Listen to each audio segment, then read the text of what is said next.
12,000 रुपए का आशीर्वाद है। क्या बात है बाबू, हम सब की उम्र लग जाए इस छोटे बाबू को और खूब तरक्की करे, खूब आगे बढ़े। चाहिए क्या आपको पैसा?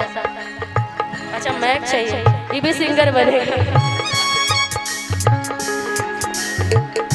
सोहर गवाई में पायल देवो, सोहर गवाई में पायल देवो, सोहर गवाई में पायल देवो, सोहर गवाई में पायल देवो, पायल के धूल पे, पायल के धूल पे नाचाई बनाना दो।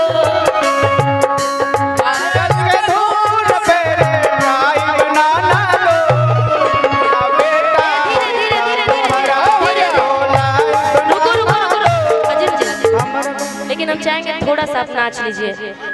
हाँ हम सब के साथ, बउआ के साथ, बउआ भी झूम रहा है। इधर घुमाना, बाबू को इधर करना, एक बार दे दो, इनके हाथ पे दे दो। आइएगा,